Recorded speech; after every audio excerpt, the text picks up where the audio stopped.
We thought we'd do something a little differently for this report. It's been that kind of year. Although there have been significant challenges, there have also been great successes. It's been a year of pulling together as a community, and we are proud and excited to share the ups and downs and surprises with you. What a year! From the highs of being shortlisted for the Royal Oscars to the low point of lockdown.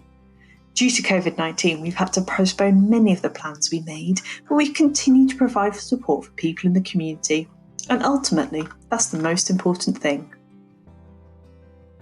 Our highlights have included the successful launch of a community panel made up of people from across our whole community.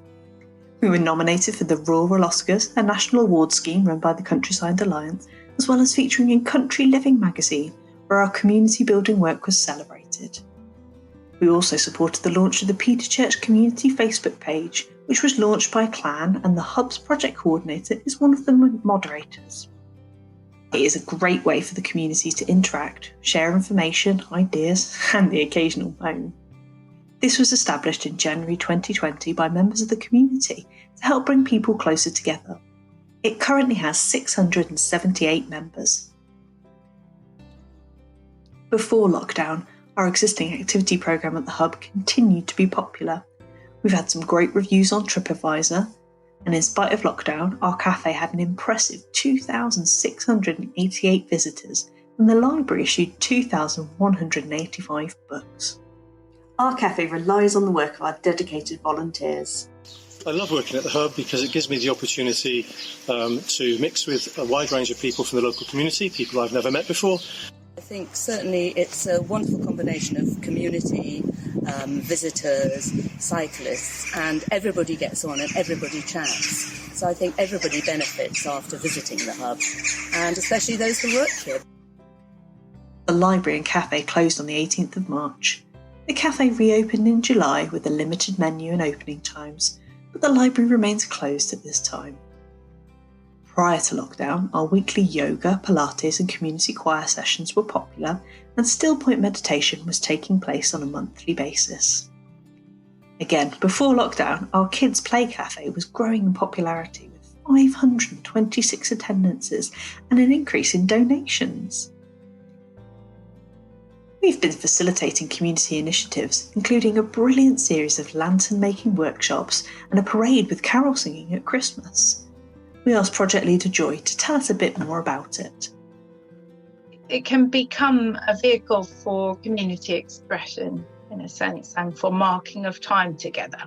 We have kind of fun dreaming up how big this is going to get, and we want enormous lantern structures, a cavalcade of light, a river of song, so we really want it to be a big thing. We want to have to ask the police to close the road and, really make a big thing. I think it really connected up their experience of the winter season and, sense of belonging and togetherness.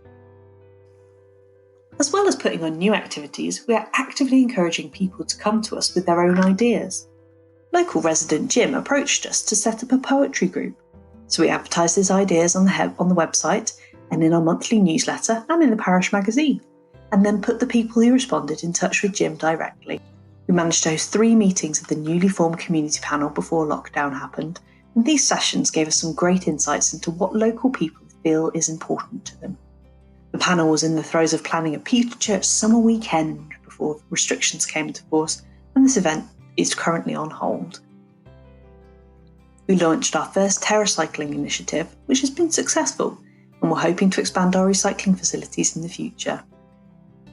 Our friends at Cultivate Learning in Nature ran a series of felting workshops. These were postponed due to lockdown, but we hope to restart them soon. We've had loads of people from across the community, different ages and backgrounds, all joining together to create a wonderful piece of artwork, but also sharing their stories about the local community and what the Golden Valley means to them.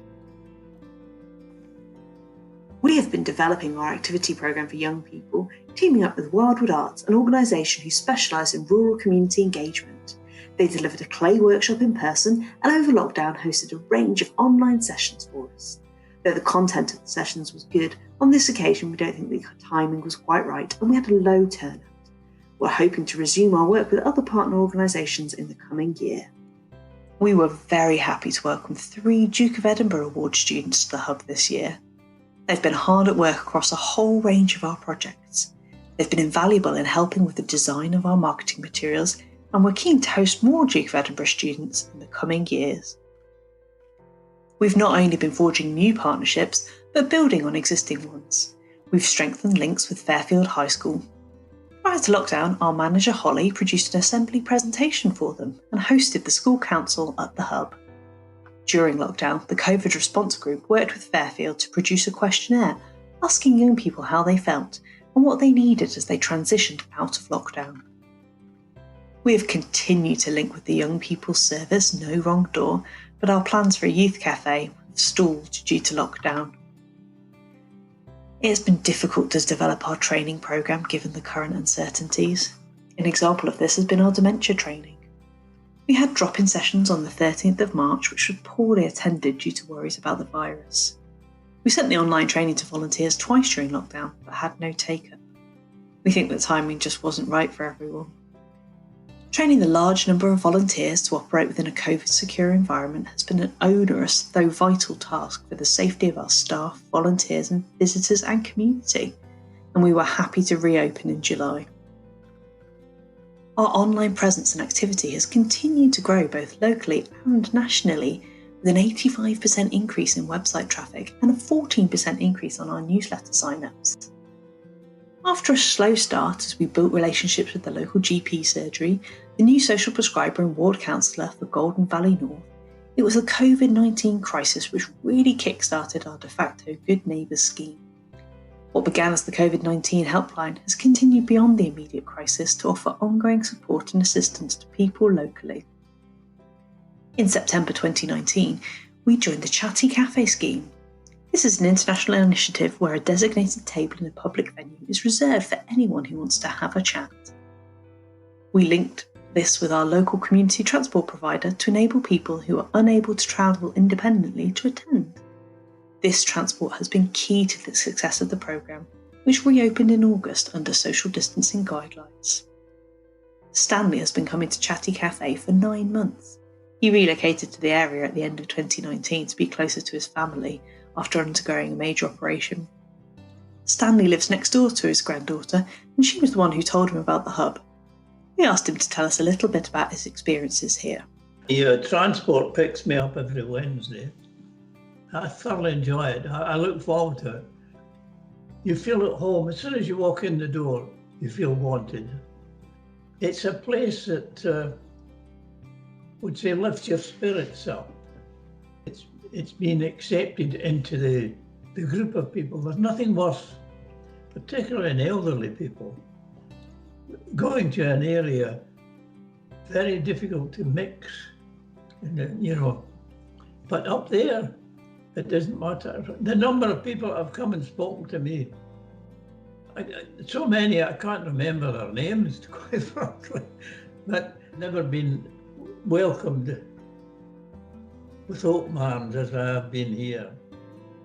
When lockdown happened, we were faced with a choice: do we shut completely and furlough our staff, or change how we provide support to people in our community? We chose the latter. Working in collaboration with the local council and other community venues, we created a service for people in the local area who were not able to access food and medicine over lockdown. Within 7 days of closing the cafe, our helpline was operational, and our paid cafe staff, along with many local volunteers, formed the COVID response group. This was a huge undertaking and was significantly more challenging for our staff than their usual roles, but infinitely more rewarding.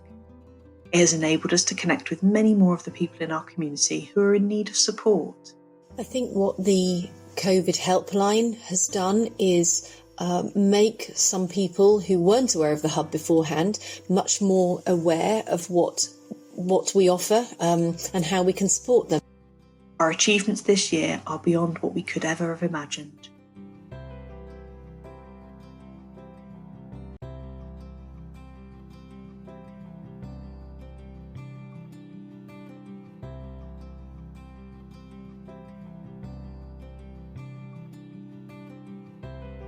Looking ahead, we are unable to control the direction of COVID-19 or predict the impact it will have on our project. So in looking forward to next year, we're focusing on our hopes and how the need for the project will evolve. The ongoing issue of the pandemic in terms of challenges for the future will have increased levels of mental health issues, well-being issues, emotional and spiritual, and to do with loneliness and isolation. We're in a good place to be able to tackle those. We're very aware of the increase that those things are already coming to the fore in people's lives in the community. Build on what we're already doing, and I want to develop a therapeutic or a community resilience in terms of what's happening to our environment, and that will be linking with other groups locally to allow nature and the non-human community to be able to flourish as well. Right? So it continues to amaze me how flexible and successful it is as a project. And though it has its challenges, it's a real joy to direct it. It's not just dealing with loneliness and isolation, it's just enriching life. What I'd like to remember year 3 for is actually from building on some of those relationships that we began during COVID. To give you an example, I've got someone who originally contacted the helpline for very specific immediate support, but has an ongoing relationship with us now, and we're hoping to help them set up a bank account for the first time. So those sorts of sustainable and empowering bits of assistance that we can offer, which will really help people help themselves in the longer term. Those are the things that I'm excited about for year 3. We've not had the year we were expecting, and some things have gone a little differently than planned, but we've come through it together.